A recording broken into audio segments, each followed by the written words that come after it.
Efa teo amin'ny tantara ny nanamarika fa Ankazobe dia toerana stratégique.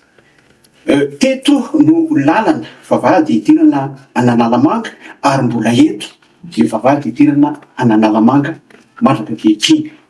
Anisany toera namaharan'ny colonel loyauté ilay mpanjanatany niditra teto tamin'ny taona 1979 ty toerana ity, ary mbola misy ny foto-drafitrasa izay manamarika an'izany eto amin'ity Ankazobe ity. Carrefour na kihondalana iombonana Ankazobe mampifandray Ananjozorobe, Alaotramangolo, ary eo ihany koa ny avy any Abongolava, ny avy any Maevatanàna, eo raha teo Analamanga izay ao atsimo. Amin'ny mahatoerana stratezika azy izay dia betsaka ny zavatra izay tokony hojerena ao anatiny. Efa tafatory tany an-tsaha ny zazamambehivavy na vaivay ny alatromby, misy ny fakana-kely. Milamina izy ankehitriny kanefa ao anatin'izay filaminana izay dia mila hazonina ny paikady rehetra eo amin'ny lafiny fandriam-pahalemana. Napetraka eto ny commissariat de police ary nitokanana izy ity ho fantaritsika ao anatin'ny fandaharana ny andraikitra miandry azy, ny andrasan'ny vahoaka aminy sy ny zavatra izay mbola hataony ao anatin'izay fametrahana ny commissariat de police izay hanatevina ireo mpitandro filaminana izay efa misy eto toerana. Io ary no votoatiny ny fandarantsika. Miarahaba antsika mpijery ny televiziona Malagasy, anasananao ny fandarana.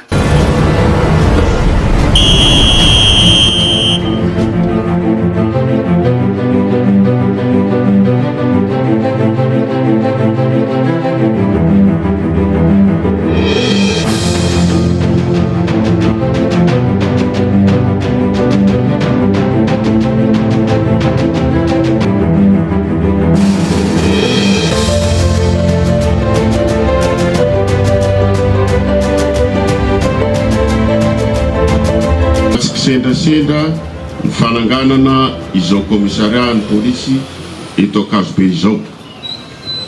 Nateraky ny filanana izy teo amin'ny sehatra ny filaminam-bahoaka izy ty. Indrindra taorian'ny firongatry ny tranga fakana-keriny izay nitranga teto Ankazobe sy manodidina nandritry ny taona 2024.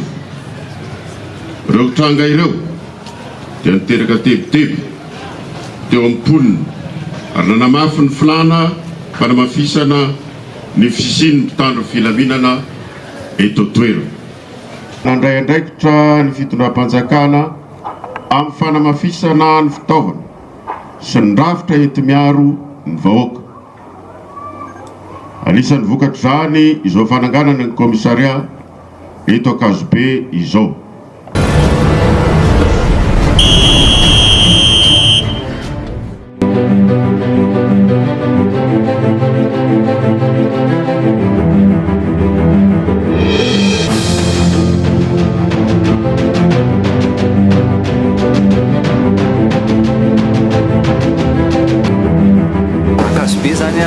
Amin'ny rafim-panjakana dia misy commune ambanivohitra 500 mandrafitra anazy, dia misy fokotany 520 raha ny ataoko eo amin'ny lafiny ara-geografia zany dia Ankazobe ny ataoko hoe fidirana voalohany raha hoe avy any amin'ny faritra Boeny hiditra aty Analamanga.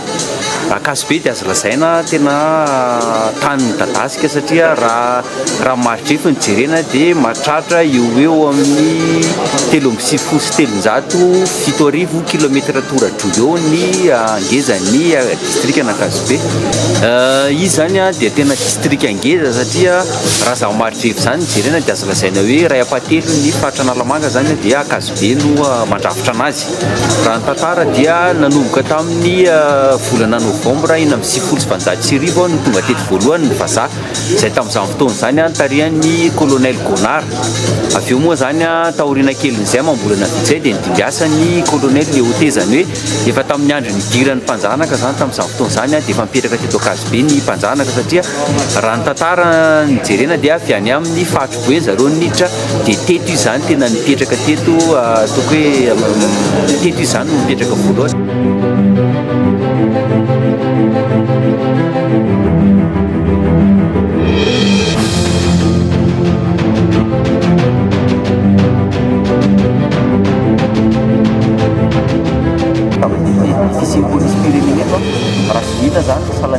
filozofiam-pirenena nanomboka tamin'ny taona 2024 dia niena ireo zavatra tena ataoko hoe fatikana-dalàna napalazana Akazobe dia tsy inona moa fa ny resaka hoe alatromby, ny resaka hoe fangalaran'omby.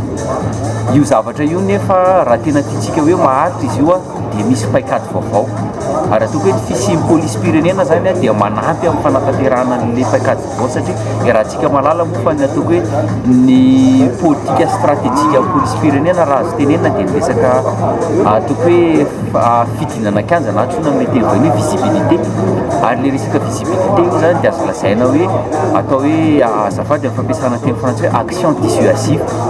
Ny fisian'ny polisy-pirenena amin'ny resaka tonga visibilité zay dia mampiena kokoa zany ny ataoko hoe ny mety ho isiny le fiverenan'ireo ataoko hoe ireo fandikan-dalàna zay mampalaza ratsy any Akazobe taloha.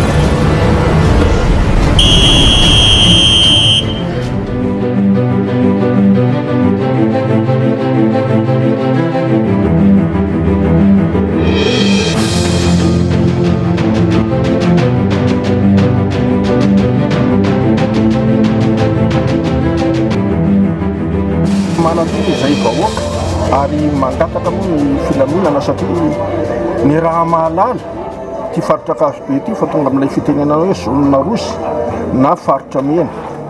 Nanakoako teto Madagasikara ny hoe resaka asandalo ny alatromby indrindra fa ny fakanakeriny na ny kidnapping ka zao fatangava-ny polisy-pirenena zao dia lasa hery lehibe ary fifaliana ho anay io eto Akazobe fa matoky izay fa mandry ivo amin'ny vato na andro na alina dia atory ampilaminana. Izay kidnapping zay fa taona firy nanomboka tamin'ny 4 sy 2 arivo iny ka ny faraparana tamin'ny 5 sy 2 arivo. Mafy mandrindrina tsy ny teto any anaty lavabary ny anaty lavaka any an-trano matory ny zaza.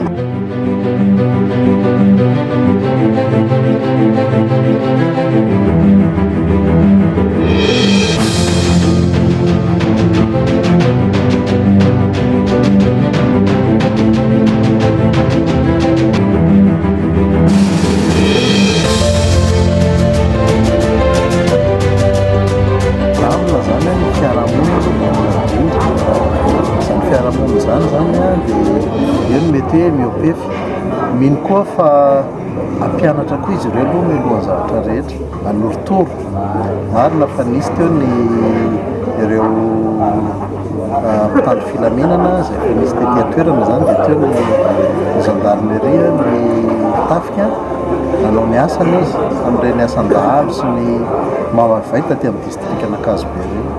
Raha ny sitriny loatra raha misy ny rafitra fitandro filaminana anatiny no mipetraka eto amin'ity distrikana Akazobe ety ihany koa izay tokony efa ela ary nipetrahan'izany ahafahany mandrindra ny asa amin'ny fitandrona ny filaminantsaina an'ireo vahoaka ireo ary ihany koa mahafantatra koa ampahafantarina an'ireo vahoaka ireo fa manana ray aman-dreny izy afaka hiara dia fitondram-panjakana moa zany isorana be dia be ny fitondram-panjakana misy atarihan'ny fanavoazana moa zany ny volana tamin'ny fandraisana andraikitra sy ny fiainona etaetam-bahoaka masoa tena ny vahoaka ny tena moa dia mitondra an'izany etaeta zany ary tsy ela kory dia mivahany ilay fanokafana ny postry ny polisy aty amin'ity distrikana Akazobe ity izay mipetraka eto amin'ireny vohitr'ny commune Akazobe.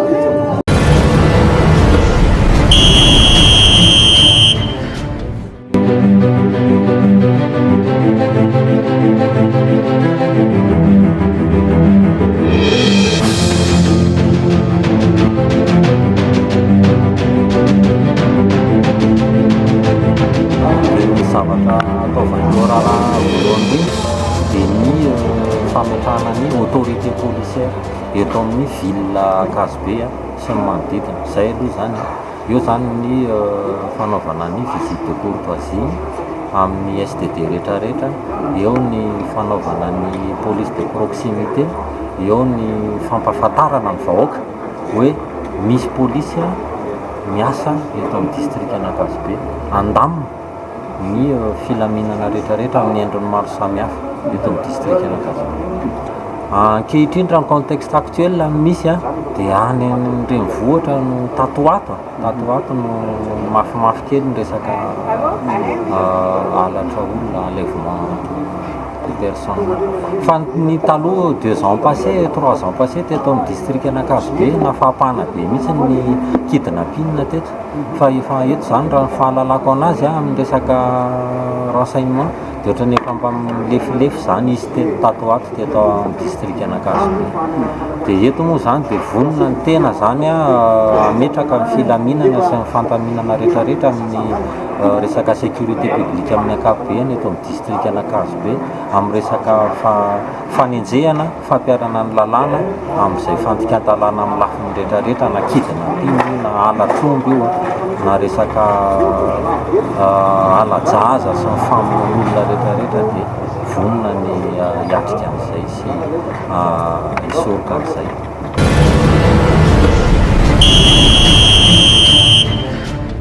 Tapitra ny fandarantsika amin'ny fandarana manaraka itiry zavatra hafa indray isika mametraka mandrapiona tompoko lahy sy tompoko vavy.